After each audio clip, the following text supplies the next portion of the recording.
안녕하세요. 저는 몇 년 전 회사를 정년으로 마치고 쉬고 있다 가게를 준비 중인 60대 남성입니다. 새롭게 무언가를 시작하려고 하니 문득 제 인생을 더 많이 돌아보게 되네요. 그동안 저는 가족과 회사 일만 생각하고 앞만 보고 살다 왔는데 그러다 보니 제 인생이 남들과는 다른 건지 평탄했는지도 생각해 본 적 없이 살아왔던 것 같더군요. 그런데 제가 가게를 준비하며 인생 이막에 대해 생각을 하다 보니 아직은 젊다고 생각하는 제 나이에 저도 참 많은 일이 있었다 싶네요. 그렇게 오랜 생각에 잠겨 가게에 앉아 소주 한잔하며 다른 사연 이야기를 듣다가 제 인생 얘기도 해보고 싶어 이렇게 사연을 보내봅니다. 울산 작은 마을에서 태어난 저는 고기잡이 어부이신 아버님과 돌미역을 따는 해녀이신 어머니 밑에 자랐습니다. 누구나 마찬가지겠지만 유년 시절에야 나고 가진 것에 상관없이 마냥 기분 좋고 행복한 기억들만 가득하겠죠. 저 역시도 그때는 별다른 고민 없이 하루 종일 바닷가 뒷산을 뛰어다니며 놀고 가끔 부모님 일손이나 돕고 그렇게 지냈습니다. 지금이야 유치원이다 학원이다 일찍이 아이들이 공부를 시작하지만 그때 뭐 그런 게 있었나요? 제가 살던 곳이 깡촌 시골이라 더 그랬습니다. 그런데 맨날 놀기만 해도 지겨운 법인지라 궁금한 게 많았던 저는 먼저 학교 다니던 동네 형님에게 한글이며 덧셈 뺄셈이며 많이 배우곤 했습니다. 저는 아직도 그때 흙바닥에서 나뭇가지로 글자를 배우던 게 생생하게 생각납니다. 잠깐 배운 글자인데도 얼마나 생각이 나던지 그날 이후로 하루 왼종일 집 앞 흙바닥에서 저 혼자 맞지도 않는 글자를 조합하여 쓰곤 했죠. 그러다 보니 아직 학교 들어갈 나이도 아닌데도 굳이 학교로 찾아가서 교실 밖 하단 창문으로 몰래 수업하는 걸 보기도 했습니다. 그렇게 저도 나이가 되어 학교를 들어갔고 흥미가 있었던 덕에 수업 받는 내내 참 재미가 있었습니다. 이런 저를 선생님께서도 잘 봐주셨는지 선생님은 저희 집에까지 찾아오셔서 저를 대구에 있는 중학교로 보내면 어떻겠냐고 하셨습니다. 그때는 인류 중학교가 폐지되어서 흔히 말하는 뺑뺑이로 중학교 배정받는 시기라 아는 친척집만 있으면 도시로 유학 가는 게 크게 힘든 일이 아니었지만 사실 우리 집 형편이 그리 좋은 형편이 아니던 탓에 부모님이 저를 대구까지 보내 교육을 시키는 게 쉬운 일은 아니었습니다. 그런데 어쩐 일인지 저희 부모님께서는 아들의 공부 뒷바라지를 결심하셨고 그때부터 저는 대구에 있는 먼 친척집 방 한켠에서 혼자 중학교를 다니기 시작했죠. 부모님이 큰 결심을 하셨을 거라는 걸 저 역시도 알고 있었기에 제가 공부를 열심히 하지 않으면 안 되는 상황이었습니다. 지금이야 연필이며 공책이며 다들 흔해 빠졌고 요즘은 아무리 없이 살아도 그런 것들이 별로 아쉬운 상황들이 아니겠지만 그때는 정말 다들 어려웠던 시절이라 그런지 연필 한 자루, 공책 한 권은 물론 비싼 전가 한 권도 소중하게 써야 했었습니다.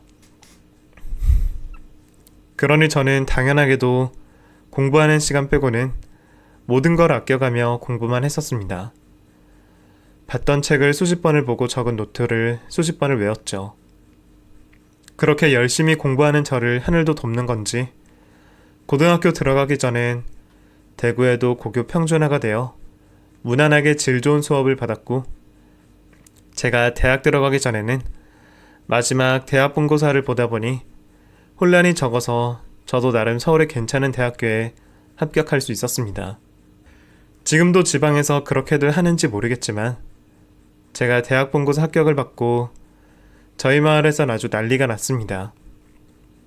동네 역사에 얼마 있지 않은 대학교 출신에 그것도 서울의 명문대학 합격이라며 이장님 댁에서 나서서 잔치도 열어주시고 부모님이 기쁨의 눈물을 훔치시는 것을 보고 그동안 고생한 보람을 느끼며 정말 기분이 째지게 좋은 날이었습니다. 그렇게 기분 좋은 날을 뒤로하고 들어간 대학교와 서울은 제게는 정말 전혀 다른 세계였습니다. 나름 대구도 대도시다 보니 서울이라고 뭐 별거 있겠나 싶었던 자신만만하던 저에게 서울 정말 대단했습니다. 자취방이며 이것저것 알아봐야 해. 같이 올라오신 저희 부모님도 난생 처음 보는 광경에 우리 셋 모두 어안이 벙벙해져 넋이 나간 채로 한참을 거리에 서 있었던 기억이 납니다. 그렇게 저는 우여곡절 끝에 서울살이를 시작했고 참 낭만있고 재밌는 대학 생활을 했습니다. 흔히들 말하는 캠퍼스의 낭만, 잔디에 앉아 노래도 불러보고 술도 마시고 동아리 활동도 하고 학생운동도 하고 선배들 따라 이곳저곳 다녀도 보고 퍽 재미가 있었습니다. 그렇다고 놀기만 한 것은 아니라 제가 선배가 되어서 후배들을 끌어주고 진취적으로 앞으로 우리가 나아가야 할 방향도 제시하며 사회활동도 해보고 이래저래 바쁜 시절을 보냈었네요. 요즘은 더 심하다지만 당시에도 명문대학이라고는 해도 대기업이나 큰 회사에서 공채를 많이 뽑아주던 시절은 아니다 보니 그렇게 마음 놓고 대학생활만 즐길 수 있는 상황은 아니었지만 그때는 그렇게 행동해야만 대학생으로서의 명분을 다한다고 생각했었고 지금 와서 생각해봐도 그리 후회가 들지는 않습니다. 오히려 그때 청춘을 보내길 잘했다고 생각을 하니까요. 그렇게 제 인생에 가장 빛났던 대학생활을 졸업하고 다행히 저는 큰 회사의 공채에 합격해서 무사히 회사 생활을 시작할 수 있었습니다. 학교 성적이야 저도 보통 이상이었지만 당시에도 적은 공채 인원에 대학생 모두가 달려들어 경쟁률이 높았는데 참 운이 좋았죠. 그렇게 열심히 회사 생활을 하다 보니 저도 자연스럽게 연애라는 것을 하게 되었습니다. 회사 거래처 중 한 곳에서 일하던 경리인 아내를 만나게 되었네요. 그 여자는 첫인상도 좋았지만 계속해서 거래처를 드나들며 알고 지내다 보니 참 순하고 참한 여자라는 생각이 들었습니다. 그렇게 저는 그녀에게 관심을 가지고 몇 마디라도 말을 더 걸고 싶어 매번 제가 꼭 자원해서 그곳에 갔었습니다. 그런데 그 여자는 매번 그러는 제 마음을 아는지 모르는지 사적인 이야기 한마디 나눠주지 않는 아내를 보면서 저는 애만 태웠었네요. 그래도 아무래도 이렇게 하다간 다른 남자에게 뺏기겠다는 생각에 저는 얼마 못 있어 일부러 구실을 만들어 그녀가 있던 그 거래처에 찾아가 그날 곧바로 아내에게 대시를 했습니다. 예경씨, 퇴근하고 뭐 하십니까? 퇴근하고 별거 있나요? 집에 들어가야죠. 혹시 실례가 안 된다면 퇴근하시고 밥이나 차 한잔 하시지 않겠어요? 네? 제가 왜 특근 씨랑 차를 마셔요? 그러다 괜히 이상한 소문이라도 나면 어쩌려고요? 둘이 있는 게 편하지도 않고요. 제가 할 이야기도 있고 잠시만 시간 내주시면 되는데 예경씨가 염려하시는 이상한 소문이나 이런 건 일절 없도록 조심하겠습니다. 앞에서 밥이나 차 한잔만 하시죠. 제게 내심 친절한 그녀를 보고 용기를 냈었던 건데 알고 보니 그녀에게 저는 그렇게 호감이 아니었나 봅니다. 결국 마지못해 차 한잔을 승낙하는 모습을 보여 저도 내심 낙담도 했지만 그래도 제 진심을 보이며 말을 하면 마음이 조금은 움직이지 않을까 해서 처음이자 마지막으로 제 마음을 전하려 최선을 다해보기로 마음을 다잡았습니다. 갑작스럽게 이런 말씀 부담스러울 수도 있겠지만 사실 제가 예경씨를 좋아합니다. 처음 본 순간에도 좋은 사람이라 생각했고 아직 깊이 아는 사이는 아니지만 그동안 보면서 참 좋은 분이라고 생각했습니다.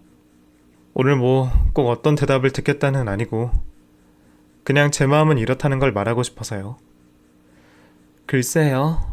너무 갑작스레 그러셔서 제가 뭐라고 말해야 할지 모르겠네요. 아시겠지만 저는 태근 씨를 회사 거래처 직원 말고는 달리 생각해 본 적이 없어서요. 네, 저도 잘 압니다. 너무 놀라신 것도 당황스러운 것도요. 하지만 아까 이야기한 것처럼 지금 제 마음에 답을 달라는 것은 아니고요. 그냥 제가 어떤 사람인지 알 수 있게 몇 번만 편하게 친구 만나듯이 만나만 주실 수 있을까 해서요. 막무가내인 제 말에 애경씨도 난감한 눈치였습니다. 그런데도 제가 영 싫지만은 않은지 그 뒤로 몇 번 더 저를 만나주기로 약속했죠. 아직 저에 대한 호감이 많은 상황이었지만 저는 그래도 기회가 생겼다는 생각에 정말 기뻤습니다. 그 후 우리는 몇 번 만남을 가졌고 저 또한 최대한 과장되지 않게 평소 저의 모습을 보여주면서 이 사람에게 제 진심이 어떤지를 어필하려고 노력했습니다. 회사 정장 말고는 멋이라고 하나 없는 옷밖에 없는 저는 그 여자의 호감을 얻기 위해 처음으로 명동이다 동대문이다 여기저기 돌아다니며 새 옷도 사고 친구들 만나 여자를 어떻게 대해야 하는지 매너는 뭔지 조언도 듣고 정말 애경씨 마음에 들려고 노력을 참 많이도 했습니다. 그렇게 제 딴에 노력을 하면서 언제쯤이면 제 마음에 대한 답을 들을까 혼자 속만 태우던 날 애경씨에게 처음 봤던 찻집에서 보자는 연락이 왔습니다. 그 얘기에 저는 결국 꽝이구나 싶었습니다. 몇 번 만나는 동안 종종 자기는 연인이랑 맥주 한잔하면서 이야기하는 게 제일 좋다고 하던 사람이었는데 나더러는 다시 찻집에서 만나자니 안 들어도 거절이라 생각했습니다. 그렇다고 거절당하면 다시는 귀찮게 하지 않겠다 말했는데 이미 뱉은 말이 있으니 마음을 접어야겠다 생각하면서도 또 그러기엔 애경씨가 너무 마음에 들어 마음이 접히질 않고 찻집으로 가는 길까지 저 혼자 속으로 별의별 생각이 다 들더군요. 그렇게 저는 취업 면접 보는 그날보다 더 긴장한 채로 찻집으로 향했습니다. 애경씨가 앉아있는 자리까지 가는 발걸음이 왜 이렇게 무거운지 천근만근 무거운 발걸음을 옮겨 앉아서 긴장한 모습으로 애경씨를 쳐다봤죠. 애경씨, 오늘은 왜 갑자기 여기에서 보자고 했어요? 말도 없이 굳은 표정으로 앉아만 있는 그녀를 보고 저는 결국 마음을 접기로 결심했습니다. 내가 아무리 촌놈이고 무대뽀여도 싫다는 여자 괴롭힐 만큼 양아치는 아니었습니다. 몇 번 만나도 나는 아닌 것 같다면 깨끗이 승복하고 물러서야 하는 게 맞는 거겠죠. 그동안 미안했다 말하고 일어서려는 순간 애경씨는 제게 말을 꺼냈습니다. 사람이 왜 그렇게 급해요? 내 말 좀 끝까지 들어봐요. 네? 저 거절하시려는 거 아니세요? 왜요? 오늘 내가 그만 만나자 할까봐 걱정했어요? 아니, 그만 만나고 싶으면 전화로 말해도 되고 나중에 사무실에서 만나서 얘기해도 되는 거지. 왜 바쁜 주말에 불러내서 따로 보자 그랬겠어요? 사람 참 답답하시네. 그럼 애경씨도 제가 마음에 드신다는 건가요? 뭐 사람은 오래 봐야 알겠지만 저도 태근씨 나쁘게 생각하지 않아요. 애초에 나도 호감이 있었으니 만나줬겠죠? 몇 번 만나다 보면 남자답게 휘어잡을 줄 알았더니 여자 너무 생각한다고 답답하게 해도 실례인 거예요. 너무 얼떨떨하고 놀라웠지만 어쨌거나 저는 애경씨의 마음을 얻어낼 수 있었고 그날 저는 누구보다 행복한 남자가 되었습니다. 길거리에 뛰쳐나가 소리라도 지르고 싶은 것을 겨우겨우 참아낼 수 있었네요. 그 뒤로 우리는 정식으로 연인이 되었고 참 행복한 시간들을 보냈습니다. 손도 잡고 다니고 꽃도 보고 별도 보고 언젠가는 평생 가족이 되어 행복하게 만들어주겠다 다짐을 하게 되었죠. 그때는 선봐서 결혼하는 사람들도 많아서 그런지 우리도 오래 연애를 하지는 않았습니다. 거의 1년여 만에 결혼식을 올렸으니 말입니다. 사실 그 가정에는 처가댁의 입김이 작용했지만 어차피 서로 좋아하는 사이에 일찍 결혼하나 천천히 하나 진배 없다 싶은 생각에 저 역시도 서둘러 결혼식을 올리게 되었습니다. 우리가 결혼하던 그날 하얀 드레스를 입고 배꼽같이 예뻤던 아내의 모습이 아직도 옛 기억 속에 생생히 떠오르는 것 같네요. 그날의 기억 역시 제가 평생 잊을 수 없는 행복했던 한순간이 아닐까 싶습니다. 그렇게 우리가 사랑에 맞이하나 결혼을 했지만 결혼을 하고 나면 다들 살기 바빠 그런지 행복했던 기억들도 조금씩 잊고 사는 듯 합니다. 물론 저희도 그랬습니다. 연애 때야 다른 걱정거리 없이 사랑하기만 바빴는데 결혼을 해서 같이 가정을 꾸리고 나니까 사랑으로만 살 수가 없더군요. 먹고 살 걱정을 할 수밖에 없으니 신경 쓸 게 더 많았죠. 게다가 집사람이 결혼 후 일을 그만두고 집에서 아이들을 낳아 기르게 되었고 어느새 우리 두 사람은 점점 이전 같지 않아진 듯 싶었습니다. 그래도 그때는 다 그러고 산다 싶었습니다. 뼈 빠지게 회사 일하고 돌아와서 아내에게 환대받지 못하지만 다들 그러고 사는 거려니 생각을 했었죠. 내가 고생하는 이유가 내 자식과 집사람 때문이니 말은 그렇게 하면서도 이해를 해줄 거라 생각했습니다. 일하고 집 밖에 모르는 인생에 제가 무슨 별다른 낙이 있었겠나요? 그냥 회식 때 술 좀 즐기고 담배 좀 피는 것이 저의 유일한 낙이자 피난처였습니다. 그런데 그걸 가지고도 뭐라 하니 가끔은 내가 이러려고 결혼을 했나 하는 생각이 들 때도 있었습니다. 그래도 무슨 핑계를 대어 불평을 하겠습니까? 다 내가 좋아서 한 결혼이고 내가 결정한 일인 것을요. 그래도 아들, 딸 잘 자라주고 가족들 건강만 해준다면 바랄 게 없다 생각했습니다. 언젠가 나도 은퇴해서 그 가족들 틈바구니로 들어갈 수 있을 거라 생각하며 힘들어도 늘 참기만 하고 불평 한 번 없이 살았습니다. 그래도 가족들에게 아쉬운 건 모르게 해주려 노력했다 생각했는데 제 아내는 남편의 의무라는 것이 돈을 벌어오는 것으로 되는 게 아니라 하더군요. 심지어 제가 벌어온 돈은 성에 차지 않는다 하니 제가 거기서 뭐라 얘기를 할 수 있었겠습니까? 당신이 가족들을 생각이나 했어? 애들 어떻게 크는지도 모르고 살았던 양반이 이제 와서 왜 관심 갖는 척이야? 내가 모르고 싶어서 그랬어? 나도 바깥일 하느라 바빴잖아. 모르는 것도 아니면서 나한테만 면박 주는 거 너무한 거 아니야? 바깥일 한다고 식구들 나 몰라라 하고 일만 했으면 돈이라도 더 많이 벌어오던가. 그 돈 벌어서 내 식구 먹고 살려면 내가 얼마나 쪼들리는 줄 알아? 대기업 다니면 뭐래. 애들 대학 보내려면 등어리가 휘어지는데 결혼할 때는 공주처럼 모신다 그러더니 뭐 잘난 것 없으면서 허풍만 떨어댄 거야. 집사람이 대체 언젠가부터 그렇게 불평불만이 심해졌는지도 모르겠네요. 저 역시도 너무 자연스럽게 집사람의 잔소리를 흘려들었고 그 사람도 언젠가부터 잔소리하기마저 지겨워진 건지 점점 밖을 나돌기 시작하더군요. 요즘 대체 뭐라고 다니는 거야? 집에 있는 꼴을 못 보겠네. 나 요즘 모임 다니느라 바쁘다 그랬잖아. 등산도 다녀야 하고. 그놈의 모임은 뭐 맨날 나가는 거야? 그렇게 나돌아다니니 집안일 신경 쓸 새가 없지. 요즘 집안꼴이 이게 뭐야. 집에 밥도 없고 빨래도 쌓여있고 아무리 노는 게 좋아도 할 건 해야 하는 거 아니야? 밥통 있는데 당신은 밥도 못 해 먹어? 애들도 다 커서 집에 사람도 없는데 내가 이 나이에 당신 저녁까지 챙겨야겠어? 대충 시켜 먹던가 알아서 해. 나도 여태 할 만큼 했어. 호강시켜주겠다는 당신 말에 속아서 시집와서 여태 애 둘 키우느라 허리가 휘었다고. 그래서 이 나이에 가족들 밥 챙길 걱정 없이 나도 인생 좀 즐겨보겠다는데 그게 그렇게 마음에 안 들어? 제발 나도 이제 내 인생 좀 찾아보자.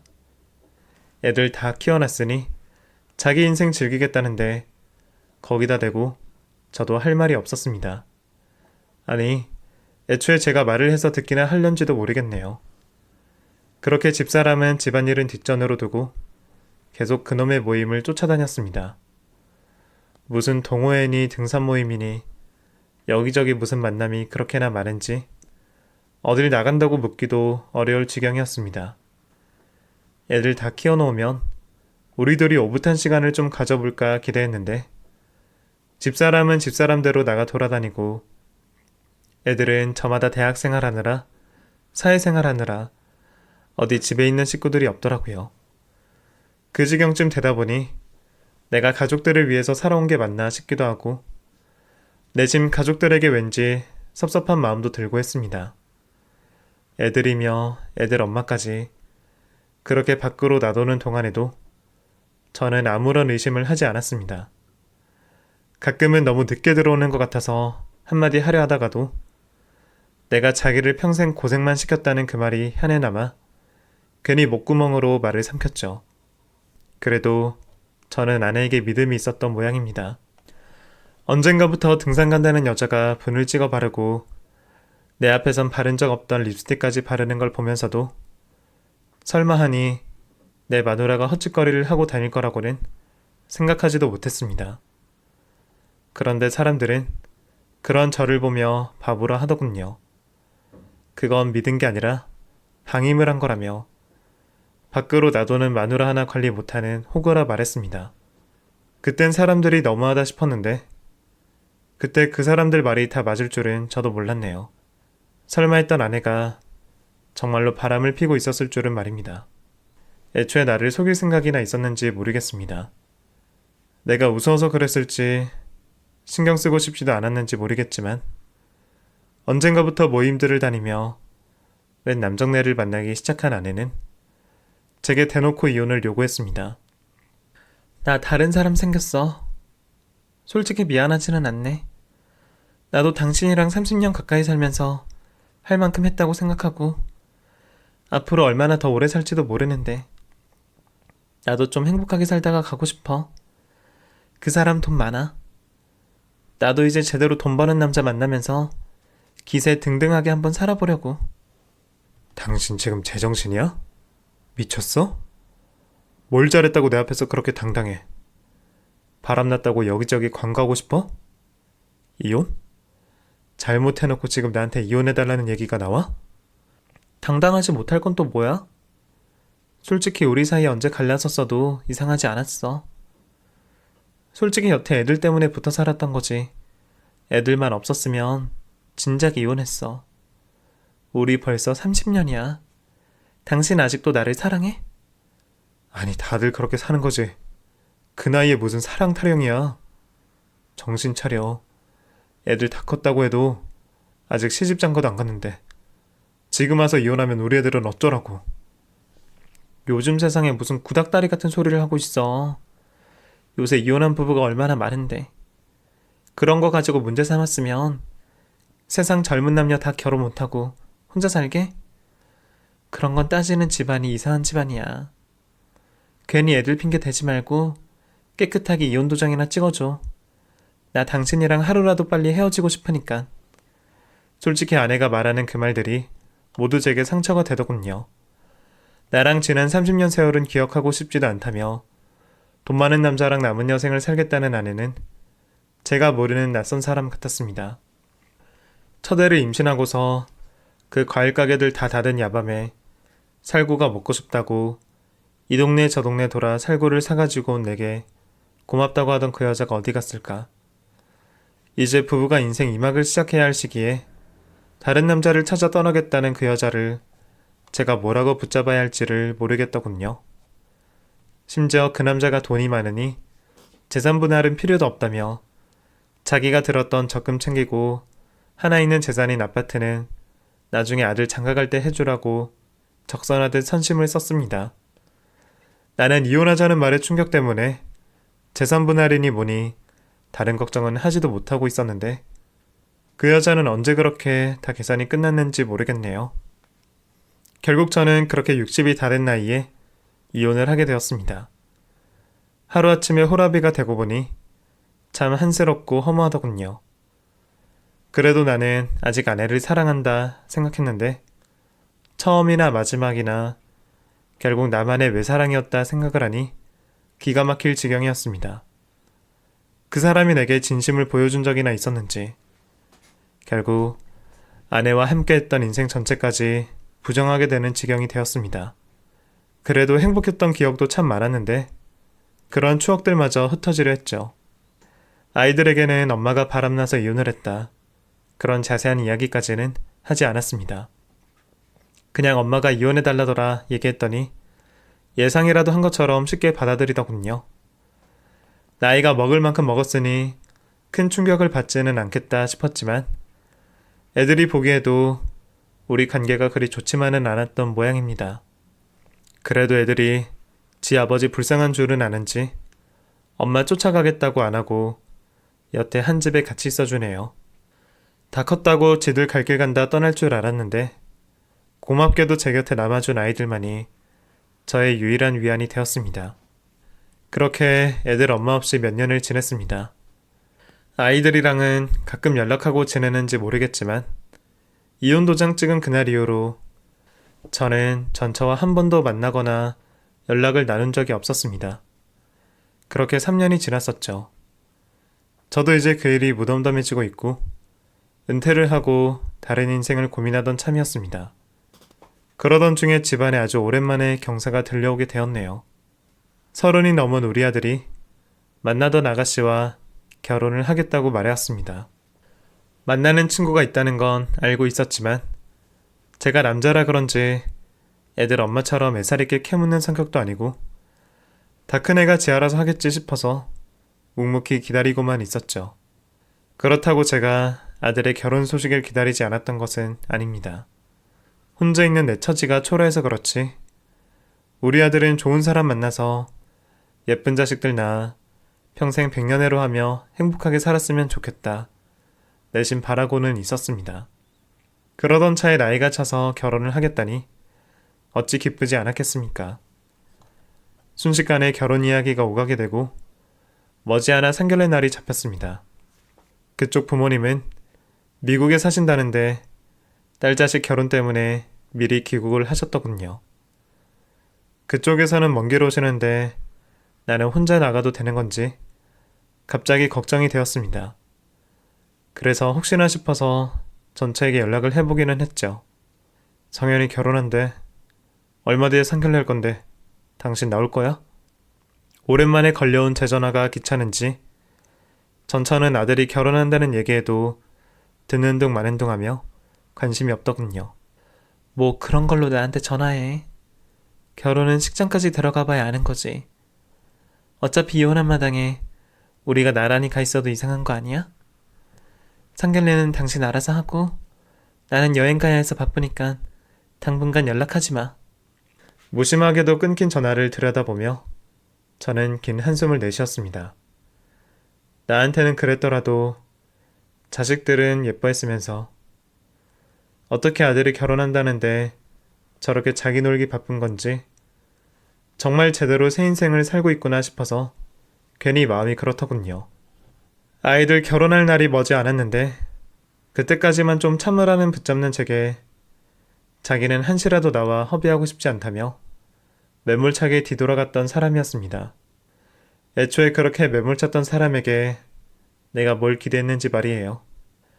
아니면 나는 아직도 뭘 해야 할지 고민을 하는데 그 여자는 잘만 살고 있는 것 같아서 배가 아팠는지도 모르겠습니다. 아무튼 그렇게 저는 애들 엄마 없이 상견례를 마쳤고 그 뒤로 애들이 지들 알아서 결혼 준비를 잘 해나갔습니다. 그렇게 결혼식 날짜가 코앞으로 다가왔던 어느 날 상견례도 관심 없던 전처가 갑자기 제게 연락을 해왔습니다. 결혼식 준비는 잘했어? 우리 성현이 욕 안 먹게 잘 준비한 거지? 당신이 아무리 궁하더라도 하나 있는 아를 장가 보낼 때는 신경을 써야지. 안 그래? 관심도 없던 사람이 이제 와서 웬 참견이야? 애들 결혼은 내가 알아서 하니까 당신은 신경 쓸 것 없어. 그게 무슨 섭섭한 소리야. 내가 상견례는 안 갔어도 결혼식은 꼭 참석해야지. 우리 아들 결혼식인데 엄마가 안 가면 되겠어? 성현이한테는 간다고 이미 말해놨어. 그러니까 당신이 괜히 산통 깨지 마. 아니, 언제는 이혼한 마당에 둘이 붙어있기 싫다더니 결혼식 날 오면 어디 서 있으려고 그래? 당연히 혼주석이 있어야지. 무슨 당연한 소리를 하는 거야. 그래, 나도 처음엔 내 체면이 좀 그래서 안 갈까 싶었는데 우리 아들을 생각하면 내 체면이 뭐가 중요해? 그쪽 집안에서는 미국에서 부모가 온다는데 우리 아들만 없이 장가가면 그 집안에서 얼마나 우습게 생각하겠어. 심지어 미국물 먹은 사람들인데. 그걸 생각한 여자가 애들 결혼도 시키기 전에 이혼을 했냐? 그래서 결혼식 가겠다는 거 아니야. 아무튼 나 갈 테니까 당신이 그쪽에 전해놔. 알겠지? 그 여자 옛날에도 마음이 왔다리 갔다리 하더니 그 나이 먹고서도 여전히 자기 마음대로 굴더라고요. 상견례 날 사돈에게 얼굴도 안 비춘 여자가 이제 와서 무슨 염치로 결혼식에 오겠다고 저러는지 저는 화가 나서 심장이 뛰었습니다. 답답한 마음에 아들한테 하소연이라도 하고 싶었지만 그 여자 말로는 아들도 알고 있다는데 오히려 내가 뭐라고 애 엄마가 결혼식 오는 걸 방해하나 싶어서 결국 전처가 한다는 대로 두고 보기로 했죠. 결국 아들 녀석이 뒤늦게 애 엄마 한복까지 사다 놓고 결혼식 날에 오랜만에 지엄마 볼 생각에 기대가 많았던 모양입니다. 딸아이도 같은 마음이었는지 결혼식 날 가족들 사진 한번 찍자며 제게 얘기를 하더군요. 그걸 보니 내가 또 애들에게 못할 짓 했다 싶어서 괜히 마음이 아팠습니다. 그래서 전처가 무슨 짓을 하건 뭐가 마음에 안 들건 그날만큼은 저도 계속 참고 견디기로 마음을 먹었죠. 그런데 결혼식 당일 오기로 했던 그 여자가 시기 시작할 때까지도 연락이 없는 겁니다. 뭐라는 건지 전화도 받지 않고 콧배기도 비치지 않는 통에 결국 한복을 지고 기다리다가 식을 시작하게 되었습니다. 온다고 했던 애들 엄마가 오지 않으니 사돈네에도 식을 미뤄야 하는 것이 아니냐며 걱정들을 하셨는데 제가 다 얼굴이 부끄럽더군요. 뭐라 핑계를 대기도 어려운 탓에 저는 급히 문제가 생겨서 못 오게 되었다며 애써 상황을 마무리 지었습니다. 그렇게 온다는 애들 엄마 없이 아들의 결혼식이 시작되었습니다.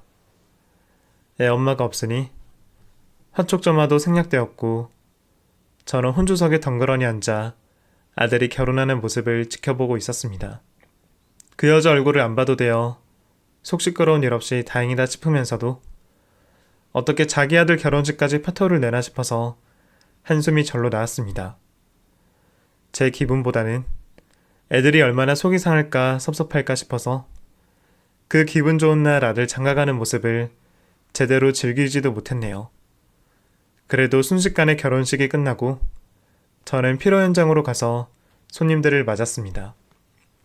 뒤늦게 도착해서 인사를 못한 친척 어르신들을 맞이하며 인사를 드리고 있는데 저 멀리서 웬 남녀가 위풍당당하며 들어오는 게 아니겠습니까? 온갖 명품들로 휘감아 휘황찬란한 그들을 보고 처음에는 누군지도 몰랐습니다. 당연히 사돈 쪽 식구들이라 생각해 알아볼 생각도 못했죠. 그런데 그 인간들이 내 쪽으로 오는 것을 보고 저는 그 여자가 누구인지를 알아차릴 수가 있었습니다. 그 사람은 몇 년 만에 처음 본 제 전처였네요. 옆에 남자를 달고 온 전처를 보고서 저는 기가 막혀 뒤집어질 심정이었습니다. 대체 여기가 어디라고 내 앞에 그놈을 데려오는 건지 하도 기가 차서 대꾸도 할 수가 없겠더군요. 늦어서 미안해. 오다가 길이 좀 막혔어. 뭐 그래도 애들 결혼하는데 내가 중요한가?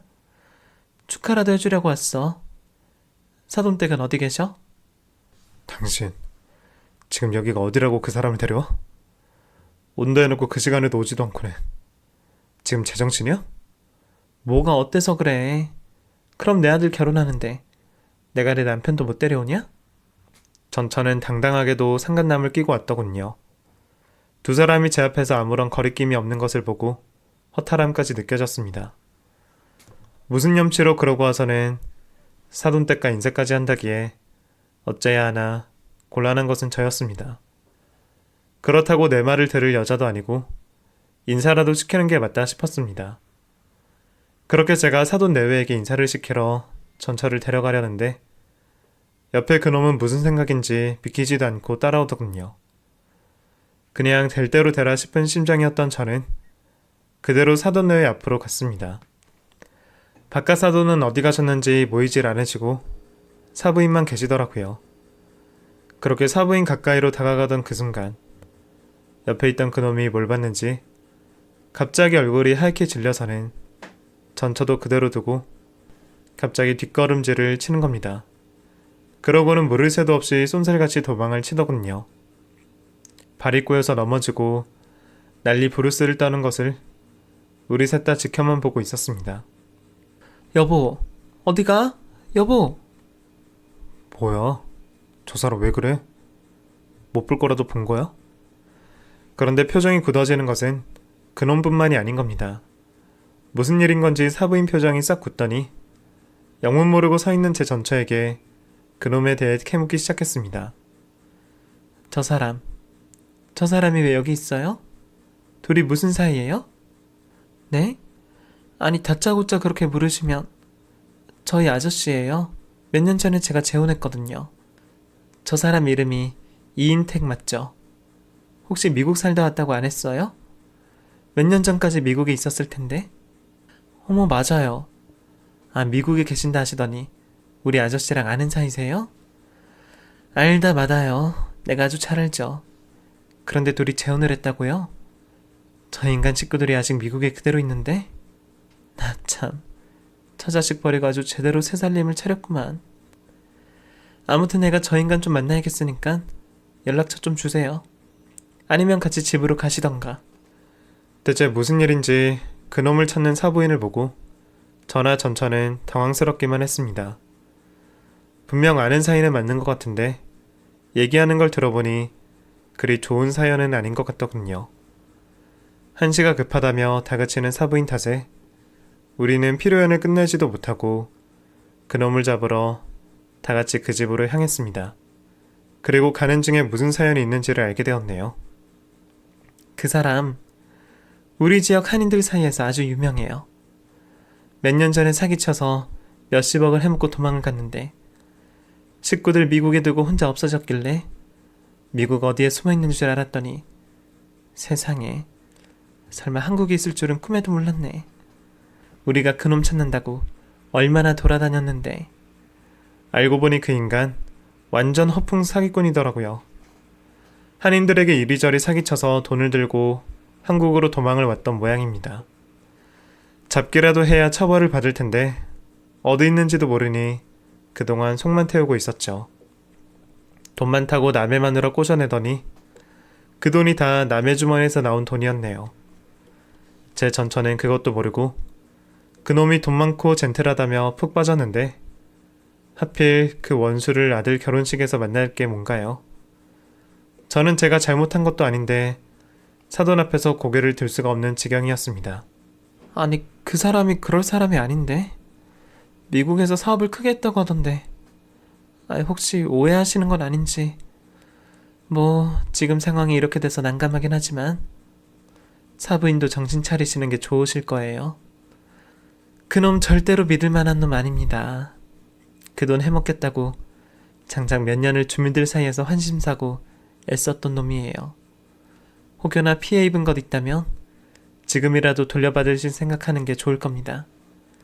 단호하게 말하는 사돈의 말에 아닐 거라며 그 사기꾼 놈을 옹호하던 전처도 결국 입을 다물고 말았습니다. 하필 어디서 그런 놈을 만나서 이 사단이 났는지, 혹시 이 여자도 어디 사기를 당한 건 아닌지 저는 점점 머리가 아팠습니다.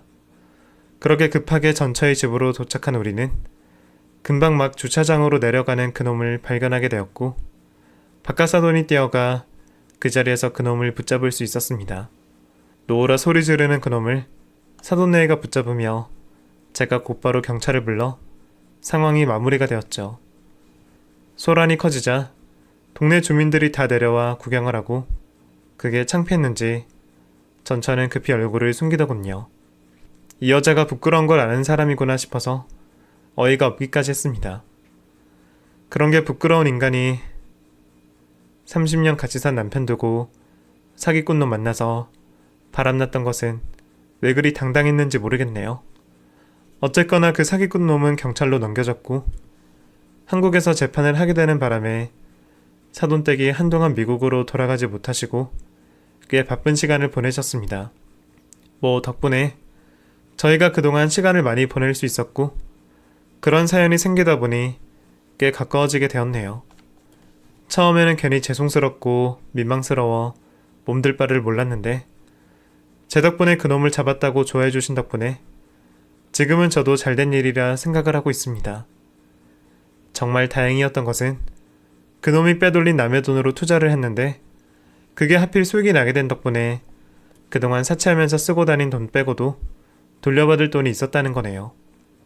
그 뒤로 재판은 무사히 끝났고 그놈 명의로 있던 재산이며 전처에 앞으로 돌려져 있던 차명 재산까지 모두 털려 피해자들이 어느 정도 구제를 받게 되셨습니다. 그 과정에서 명의를 빌려주었던 전차 역시 법적 책임을 면하지 못하게 되었고 금융거래법 위반으로 약소하지만 벌금형까지 받게 되었네요.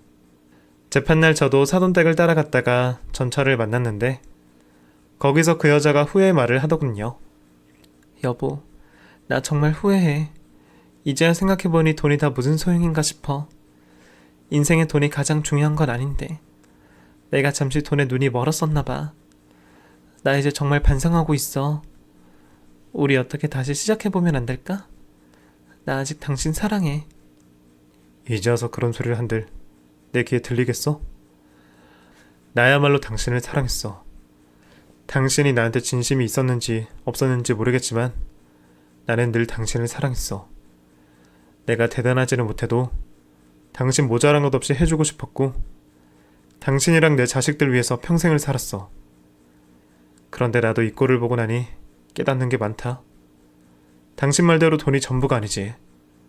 그래서 나도 당신이고 뭐고 다 잊고 인생 이막 제대로 시작해보려고. 나 하고 싶은 거 하면서 나도 재밌게 살 거다. 저는 그렇게 마지막으로 전차에게 하고 싶었던 말을 내뱉고 다시는 그 여자를 볼 일 없기를 바랬습니다. 그리고 지금은 저 혼자 새로운 인생을 준비하며 열심히 살아보려고 노력하고 있네요. 아직 한참 남은 제 인생에 또 무슨 인연을 만나게 될지는 모르겠지만 부디 더 이상 상처받는 일이 없기를 바랄 뿐입니다. 감사합니다.